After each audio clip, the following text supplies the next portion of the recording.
নমস্কার সবাইকে।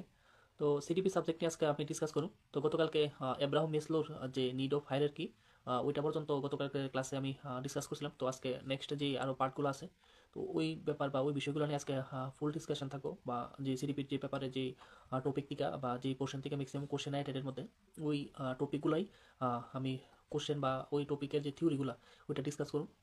তো সবাই ভিডিওতে কন্টিনিউ থাকো। তো গতকালকে এব্রাহাম মেসলোর হায়ারার্কিতে ছিলাম, তো আজকে আইকিউর উপরে।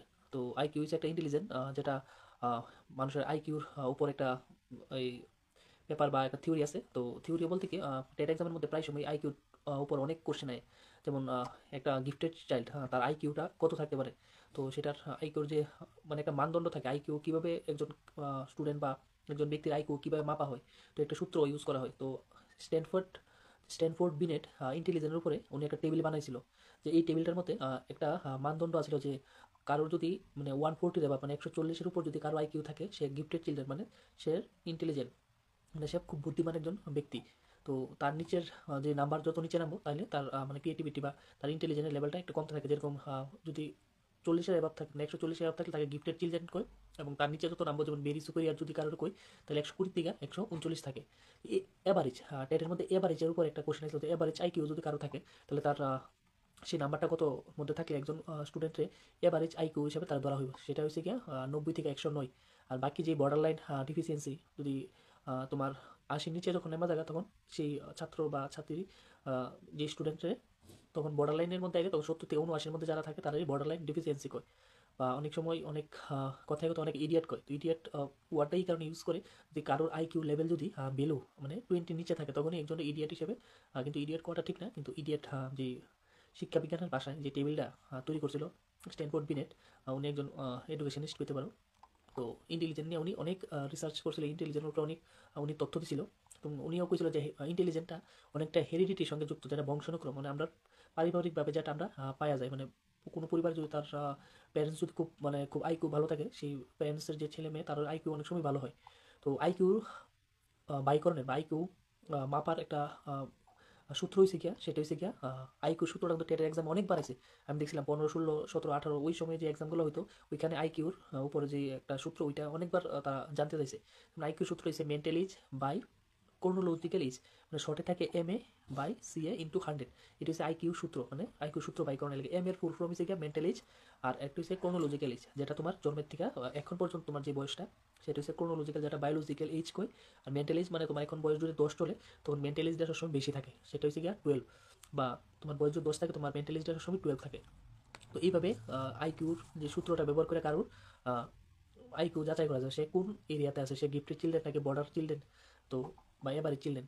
তো এই সূত্রটা যদি ব্যবহার করে, আশা করি আইকিউর সূত্রটা তোমরা বাই করতে পারো। কারণ টেটের এক্সামে এরকম একটা নাম্বার দেওয়া থাকে যে কারোর মেন্টালি যদি তোমার 10 থাকে, তো তার বয়স যদি থাকে 8 ইন্টু 100 দিয়ে তুমি তার সূত্রের বা তার কোন লাইনে আছে বা কোন এরিয়াতে আছে সেই ক্যান্ডিডেটটা বা সেই স্টুডেন্টটা, তখন তোমার এটা আনসারটা বাই করে দেখাইতে হয়।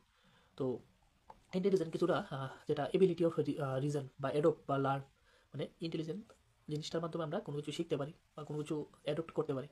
তো আইকিউ সূত্রটা সবাই একবার মনে রেখো, কারণ এটা ম্যাক্সিমাম সময়ই টেটের মধ্যে আইকিউ সূত্রটা। এবার এভারেজ আইকিউ, তার নাম্বারটা হচ্ছে 90 থেকে যদি 110-এর মধ্যে কেউ থাকে, তাহলে তার মানে এভারেজ আইকিউ হিসেবে ধরা হয়, মানে সে একটা এভারেজ স্টুডেন্ট। তো প্রায় সময় ক্লাসের মধ্যে দেখো তোমরা শুনতে পাও যে এভারেজ স্টুডেন্ট, মানে সব কিছুতেই সে এভারেজ, মানে গিফটেড না। গিফটেড মানে কি, সে খুব স্পেশাল কোনো একটা সাবজেক্টে, কিন্তু এভারেজ হতে গিয়ে সে সব কিছুই কম বেশ জানে, তারই এভারেজ স্টুডেন্ট হিসেবে গণ্য করা হয়। তো এইবার হয়েছে গিয়া CA, এটা কিন্তু প্রায় সময় ইন্টেলিজেন্ট থেকে CA এর ফুল ফর্মটা প্রায় সময় আয়। তো CA হচ্ছে ক্রোনোলজিক্যাল এজ, যেটা তোমার বায়োলজিক্যাল এজ ফ্রম বার্থ, মানে তোমার জন্ম সময় থেকে এখন পর্যন্ত তোমার যে সময়টা, সেই এইজটা, সেই বয়সটাই কই ক্রোনোলজিক্যাল এজ বা বায়োলজিক্যাল এজ। তো এবার ইন্টেলিজেন্ট নিয়ে অনেকে অনেক ধরনের তথ্য দিছিল। তো এই তথ্যগুলোর মধ্যেও এরকম টাইপের মধ্যে কোশ্চেন ছিল যে ফার্স্ট ইন্টেলিজেন্ট টেস্ট কে করছিল। তো সেটা হচ্ছিল 1905, 1905। সেই 1905 সনে প্রথম ইন্টেলিজেন্টের উপরে প্রথম টেস্ট করছিল, সে হয়েছিল আলফ্রেড বিনেট এবং থিওডোর সাইমন। তারা দুজন মিলে প্রথম ইন্টেলিজেন্ট টেস্ট, তারাই প্রথম টেস্ট করে দেখছিল যে মানুষের আইকিউ কীভাবে যাচাই করা যায়। তো এটা কিন্তু টেট এক্সামে অনেকবারই আইছে যে প্রথম কে ইন্টেলিজেন্ট টেস্ট করছিল।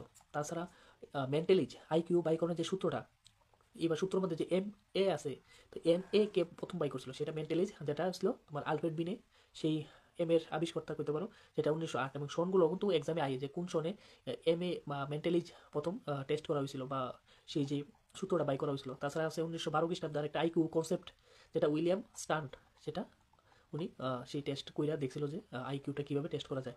তো এবার নেক্সট আরেকটা টপিক যেটা এক্সামের মধ্যে এখান থেকে কোশ্চেন আই, যেরকম ক্রিয়েটিভিটি আর ইন্টেলিজেন্স। ক্রিয়েটিভিটি হচ্ছে সৃজনতা, মানে নতুন নতুন কিছু আবিষ্কার, যে জিনিসটা করে সেটাকে সৃজনতা বা নতুন নতুন কিছু তৈরি করা। আর ইন্টেলিজেন্ট মানে তোমার আই করে যাচাই করা।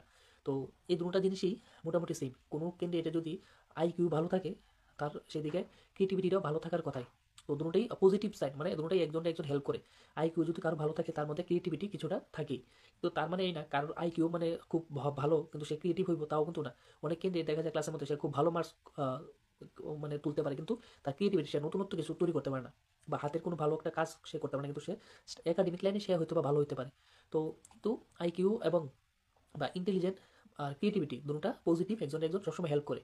তো এবার আরেকটা যে আইকিউর যে ব্যাপারটা, এবার ক্রিয়েটিভিটি যে ব্যাপারটা নিয়ে কথা বলি। তো ক্রিয়েটিভিটি একজন ক্যান্ডিডেট বা একজন স্টুডেন্টের কখন ক্রিয়েটিভিটিটা তার থেকে প্রকাশ পায়। একটা ক্রিয়েটিভিটি একজন স্টুডেন্টের যাচাই করতে গেলে কোন জিনিসটি থাকতে হবে একজন স্টুডেন্টের মধ্যে, যে তার মধ্যে ক্রিয়েটিভিটি আছে।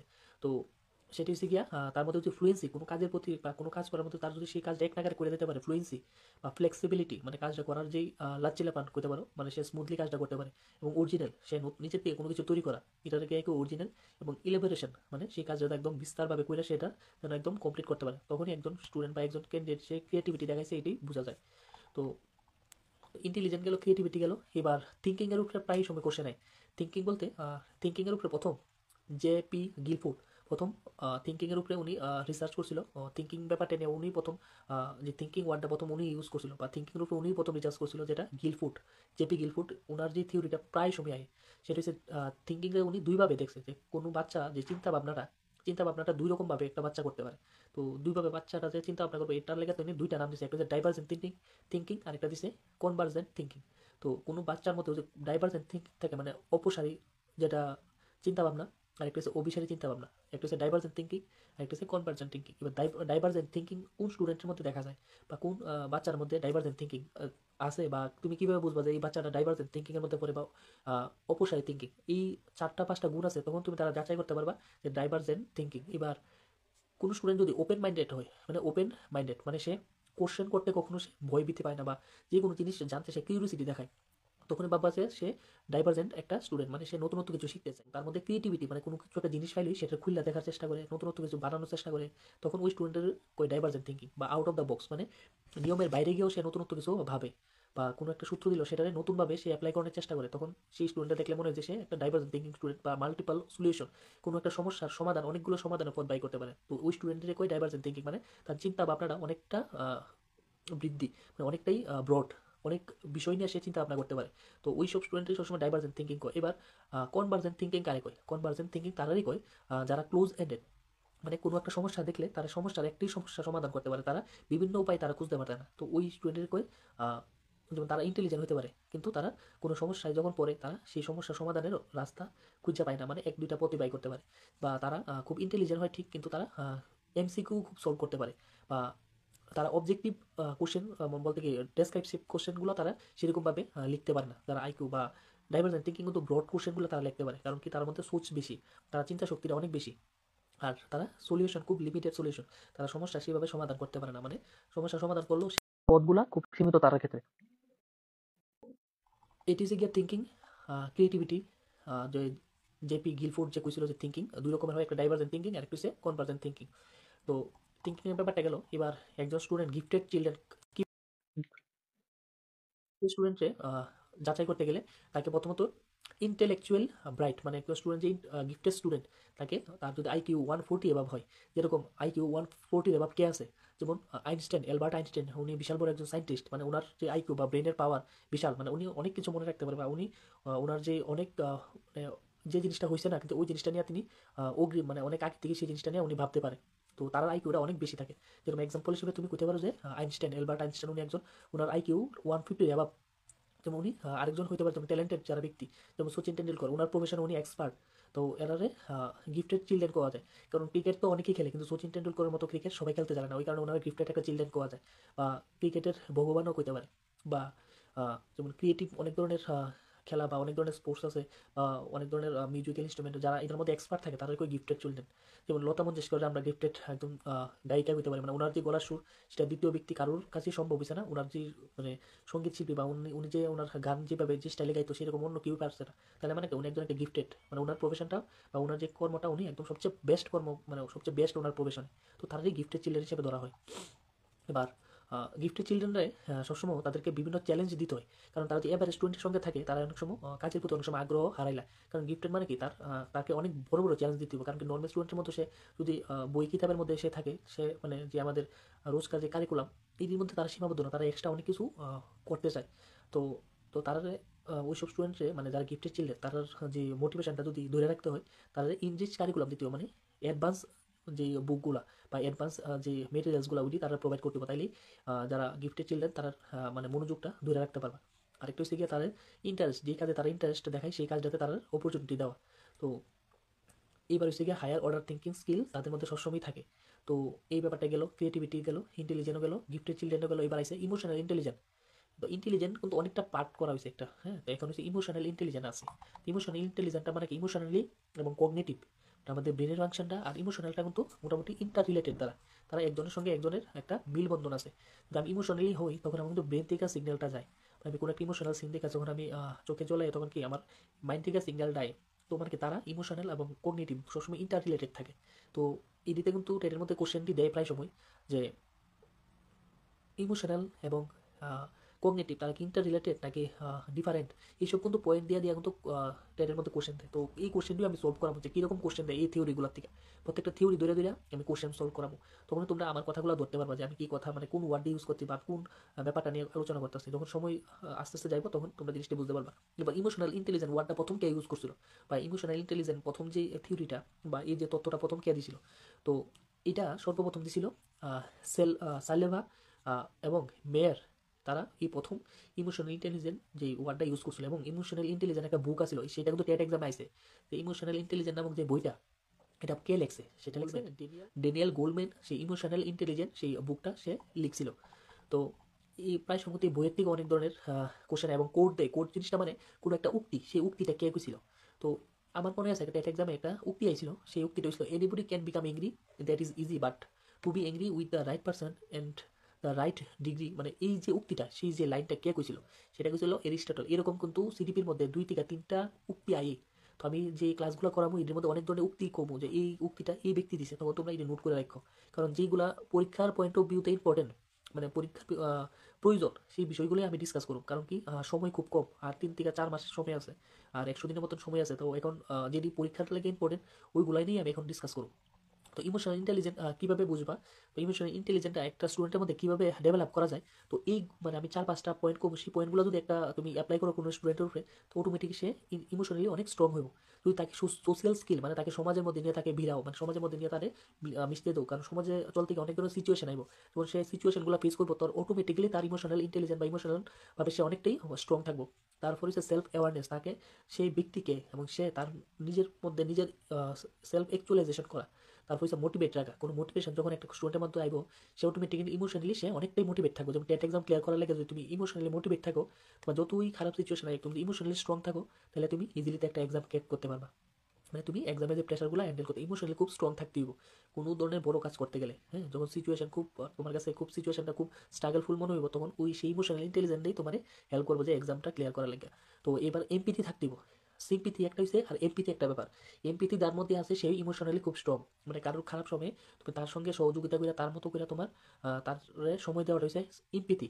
আরেকটা হচ্ছে সেলফ রেগুলেশন, যেটা স্বনিয়ন্ত্রণ, নিজের প্রতি নিজের কন্ট্রোল যার মধ্যে আছে সেই ইমোশনালি ইন্টেলিজেন্ট লোক বা সেই ইমোশনাল শেষ খুব স্ট্রং। তো এবার হচ্ছে কগনিশন আর ইমোশন। এটা কিন্তু টেটের মধ্যে প্রায় সময় কোশ্চেন যে ইমোশন এবং কগনিশন মানে ব্রেনের ফাংশন, মানে কগনিশন মানে ব্রেনের ফাংশনটার কথা বলতেছে, আর ইমোশন জিনিসটা কি এক নি। হ্যাঁ, দুটোটা ইন্টার রিলেটেড, কেউ ছাড়া কেউ চলে না। তো এখানে কইছে, এখানে একটা পয়েন্ট দেওয়া আছে যে বাই ডাইরেকশনাল, তারা ইন্টার রিলেটেড, এটা মনে রাখো। আর কগনিশন আর ইমোশনের উপরে একটা থিওরি আছে, সেই থিওরিটা সবসময় টেটের মধ্যে দেয়, সবসময় টেটের মধ্যে টাচ করে। সেটা হচ্ছে গিয়া তোমার একজন ইমোশনাল এবং কগনিশনের উপরে একজন উক্তি করছিল যে তারা দুজন ইন্ডিপেন্ডেন্ট, কারোর প্রয়োজন কারোর পড়ে না। এই উক্তিটা কিন্তু আইছিল, কিন্তু শিক্ষা বিজ্ঞানের ভাষায় কোয়া হয়েছে যে ইমোশন এবং কগনিশন ইন্টার রিলেটেড। কিন্তু একজন ব্যক্তি আছে, ওনার নাম হয়েছে জিজং।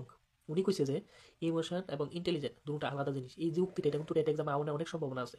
কারণ এই উক্তিটি যারা কোশ্চেন সেট আপ করে তারা কিন্তু এটাতে টাচ করে জানে, কারণ এই স্টুডেন্টরা মানে যারা ক্যান্ডিডেট এই জিনিসটি বেশি পড়াশোনা করে না, এই কারণে তারা এই কোশ্চেনটি ম্যাক্সিমাম সময় দেয়।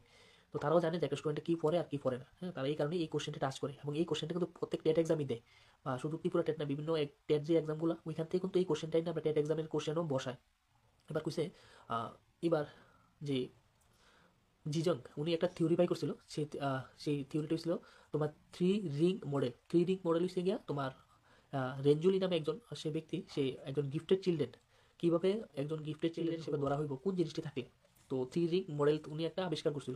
তো থ্রি রিং মানে গোল।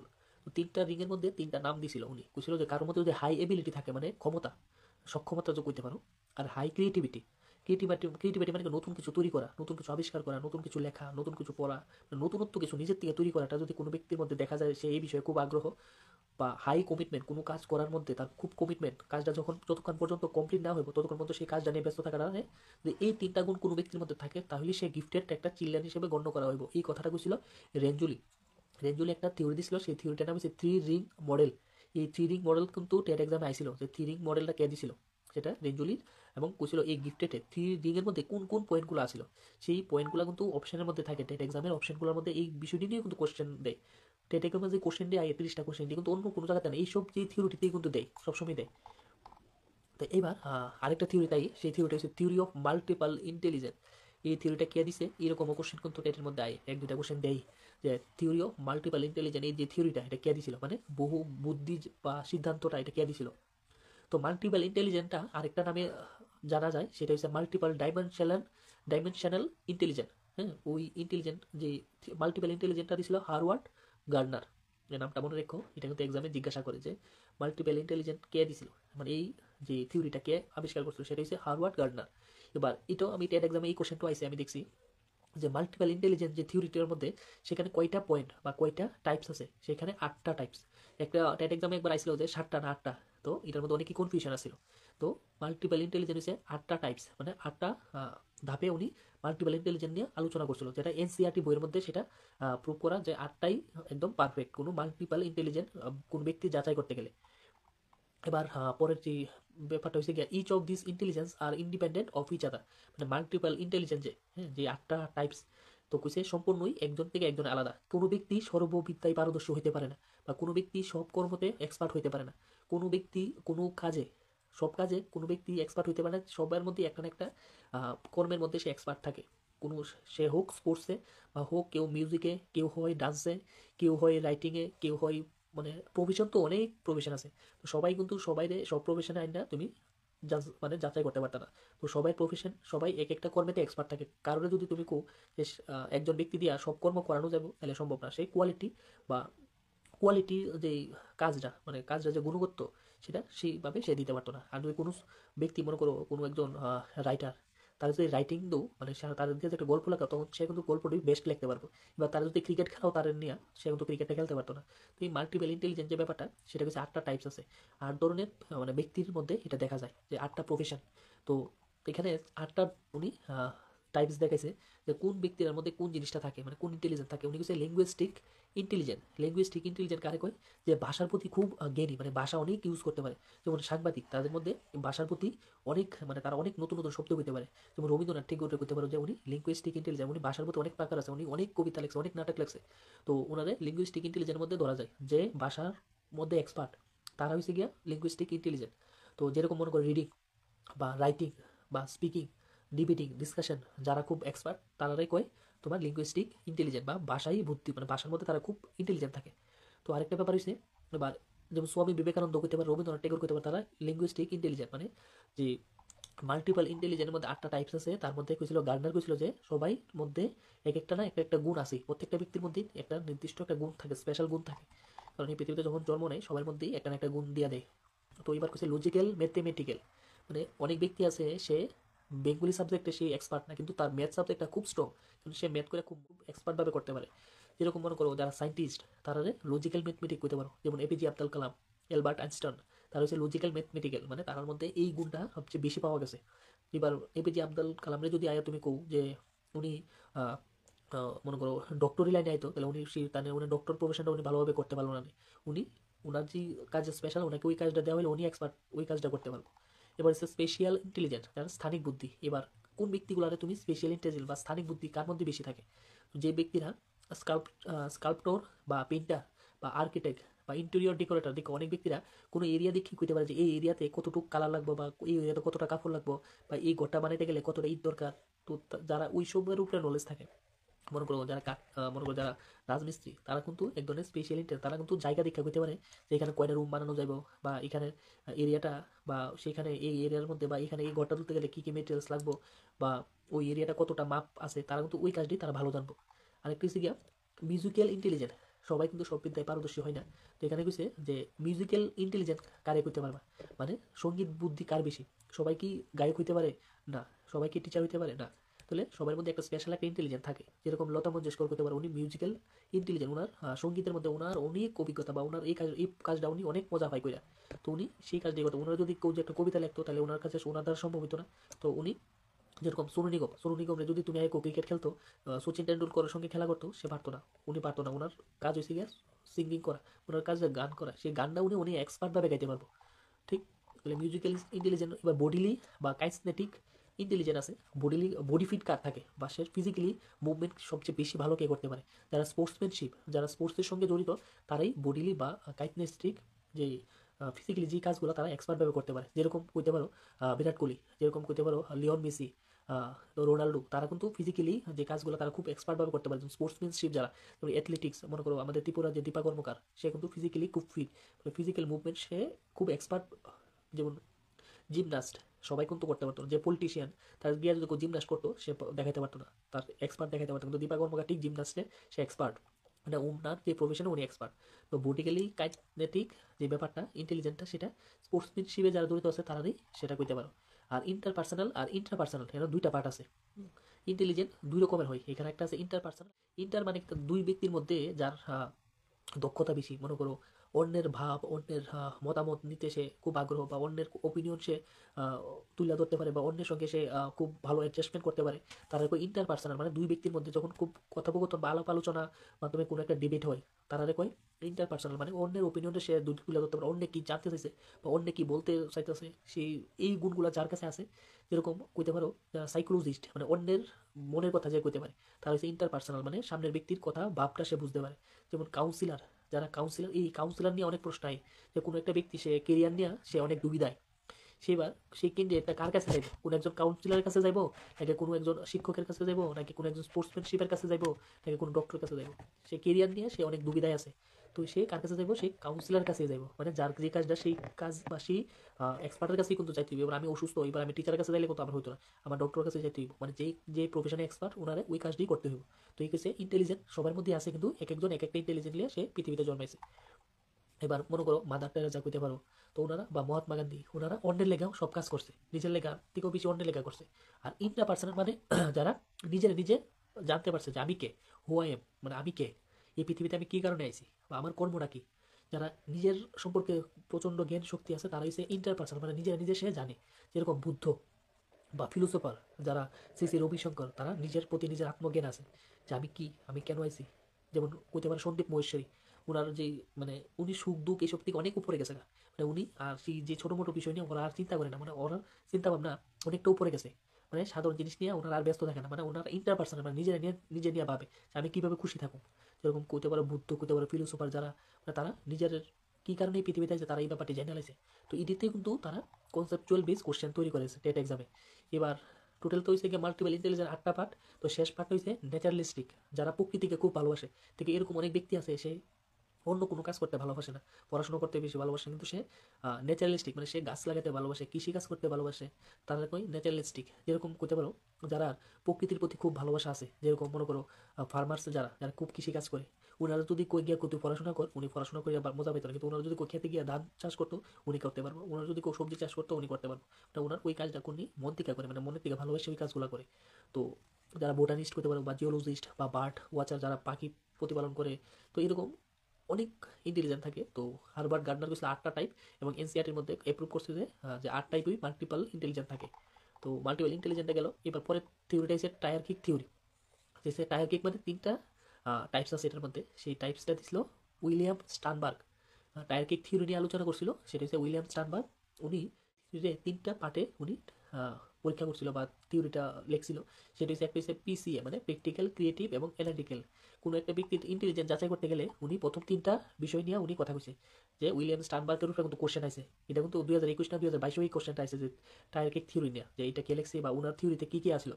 পিসিএ মানে প্র্যাকটিক্যাল, ক্রিয়েটিভ এবং অ্যানালিটিক্যাল, যার মধ্যে আছে তারাই মধ্যেই ইন্টেলিজেন্ট দেখছে সবচেয়ে বেশি, মানে তারা ওইসব ব্যক্তিরা খুব বেশি ইন্টেলিজেন্ট। যেরকম প্র্যাকটিক্যাল ব্যাপারটা হয়েছে গিয়া প্র্যাকটিক্যালকে যে কন্টেক্সচুয়াল ব্যাপারটা খুব ভালো বুঝে তারাই প্র্যাকটিক্যাল ব্যাপারটা, মানে প্র্যাকটিক্যালের মিনিংটা হচ্ছে গিয়া যারা কন্টেক্সচুয়াল বিষয়টা খুব জ্ঞান বা নলেজ আছে। আরেকটা ব্যাপার হচ্ছে গিয়া তোমার যারা এক্সপেরিমেন্টাল, হ্যাঁ এক্সপেরিয়েন্সিয়াল মানে কোনো কাজ এক্সপেরিমেন্ট করে, তার মধ্যেই ক্রিয়েটিভিটি কখন একজন স্টুডেন্টের মধ্যে যখন সে নতুন কোনো কিছু কাজ করে মানে এক্সপেরিমেন্ট করে তখনই তার মধ্যে ক্রিয়েটিভিটাই। বা আরেকটা হচ্ছে অ্যানালিটিক্যাল মানে কম্পোনেনশিয়াল বা মেটা কম্পোনেন্টিক। ওই ব্যাপারটি 3টা ব্যাপার যদি কোনো ব্যক্তির মধ্যে পাওয়া যায় তখনই তার ইন্টেলিজেন্ট কোয়া হয়। এটা কার মতে? সেটা হচ্ছে উইলিয়াম স্টানবার্গের মতে। এবং উইলিয়াম স্টানবার্গের যে থিওরিটা হচ্ছে গিয়া টায়ারকিক থিওরি অফ ইন্টেলিজেন্স। ঠিক আছে, তো এবার আরেকটা থিওরি আছে, সেই থিওরিটা হচ্ছে লুইস থার্স্টনের থিওরি। লুইস থার্স্টনের একটা থিওরি দেওয়া হয়েছিল, সেই থিওরিটার নাম ছিল প্রাইমারি মেন্টাল এবিলিটি। তো প্রাইমারি মেন্টাল এবিলিটিতে উনি আরেকটা নাম দিয়েছিল যে গ্রুপ ফ্যাক্টর থিওরি। উনি গ্রুপ ফ্যাক্টর থিওরি দিয়েছিল, যেটা প্রাইমারি মেন্টাল এবিলিটি বা গ্রুপ ফ্যাক্টর থিওরিতে উনি 4টা ভাগে ভাগ করছিল। কোনো স্টুডেন্টের ইন্টেলিজেন্ট তখনই কয় যদি এই 7টা গুণ থাকে, মানে কার মধ্যে? সেটা লুইস থার্স্টনের মতে।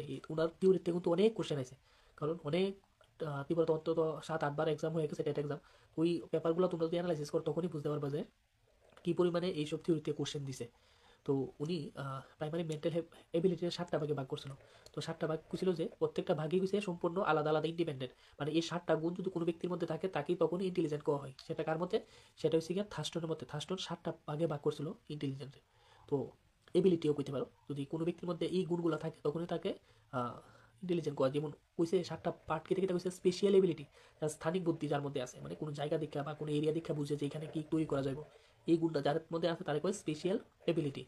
আর হচ্ছে পারসেপচুয়াল এবিলিটি, আরেকটা ব্যাপার আছে, সেটা হচ্ছে অবধারণা, মানে কোনো কিছুর প্রতি অপিনিয়ন দেওয়া। নিউমেরিক্যাল এবিলিটি, যেমন কালো ক্যালনের অনেক মানে এক্সপার্ট, মানে অঙ্ক করার প্রতি বা সংখ্যা বিভিন্ন ধরনের মাল্টিপ্লাই বা অঙ্কর প্রতি খুব নলেজ বা খুব আকৃষ্ট দেখায়, মানে খুব আগ্রহ দেখায়, তার ওইসব ব্যক্তিরা কই নিউমেরিক্যাল এবিলিটি যার মধ্যে বেশি আছে। এবং কিছু ভার্বাল কম্প্রিহেনশন, মানে যে ভাষার প্রতি খুব এক্সপার্ট, তারারে ওই গুণগুলো যার মধ্যে আছে তারারে কই প্রাইমারি যে মেন্টাল এবিলিটি গুলা। বা ওয়ার্ড ফ্লুয়েন্সি, যে ভাষারে অনেকভাবেই ব্যবহার করতে পারে, মানে একই কথাটা অনেকে অনেক ভাষা ব্যবহার করে করতে পারে। যেমন মেমোরি, যে স্মরণ শক্তি বেশি বা মেমোরি পাওয়ার বেশি, মানে স্মরণ করার ক্ষমতা বেশি। আরেকটা হচ্ছে রিজনিং মানে তর্ক, মানে কোনো একটা বিষয়ে খুব ভালোভাবে বোঝাতে যে পারে, মানে একটা টপিকটা যে খুব ভালোভাবে স্টুডেন্টের কাছে তুলে ধরতে পারে, তার যার মধ্যে রিজনিং পাওয়ারটা বেশি। ওই ব্যাপারগুলাই কইছে যে থার্স্টনের যে 7টা পার্ট থাকে একজন স্টুডেন্টের মধ্যে, যদি এই 7টা গুণ থাকে বা 7টা গুণ একজনের মধ্যে নাও থাকতে পারে, সেটা বেরি করে তার ইন্টেলিজেন্সের উপর বা তার ক্রিয়েটিভিটির উপর। তো এখানে লুইস থার্স্টন 7টা কইছিল প্রাইমারি মেন্টাল এবিলিটিরে। তো এবার পিয়াজের কগনিটিভ থিওরি। তো পিয়াজের কগনিটিভ থিওরিটা আমি নেক্সট ভিডিওতে আলোচনা করব। তো আজকের ভিডিওটা এখানে আমি স্টপ করতেছি, মানে এটা আজকে এখানে শেষ করতেছি, নেক্সটে আবার তোমাদের নেক্সট ভিডিওতে দেখা হইব। তো আজকের ক্লাসগুলো যদি তোমাদের অবশ্যই ভালো মানে লেগে থাকে বা ভালো লাগে, তাহলে আমার ভিডিওটা অবশ্যই শেয়ার করো। এবং আমার ইউটিউব চ্যানেল টিডি স্যার ইউটিউব চ্যানেল, ওই ইউটিউব চ্যানেলে তোমরা ভিজিট করে ভিডিওগুলো দেখো, এবং ভালো লাগলে অবশ্যই শেয়ার করো এবং চ্যানেলটা সাবস্ক্রাইব করো। এবং আমার এই ভিডিওগুলো যদি তোমরা তোমাদের চ্যানেলে ব্যবহার করতে চাও অবশ্যই ব্যবহার করো, কোনো ধরনের কপিরাইট আইতো না। এই ভিডিওগুলো ডাউনলোড করে যদি তোমাদের পেজে দিতে চাও, চ্যানেলে দিতে চাও, কোনো সমস্যা নাই, সবাই ব্যবহার করতে পারো, কোনো ধরনের কপিরাইট আমি দিতাম না। এই ভিডিও নিয়ে তোমরা তোমাদের পেজে, ফেসবুক পেজ করে, হোয়াটসঅ্যাপ সব পেজে তোমরা শেয়ার করতে পারবে। এই ভিডিওগুলো ডাউনলোড করে তোমরা পেজে নিয়ে শেয়ার করো, কোনো ধরনের সমস্যা হইতো না, কোনো ধরনের আমি কপিরাইট কারোরই দেওয়া হইতো না। ঠিক আছে, দেখা হইব নেক্সট ভিডিওতে।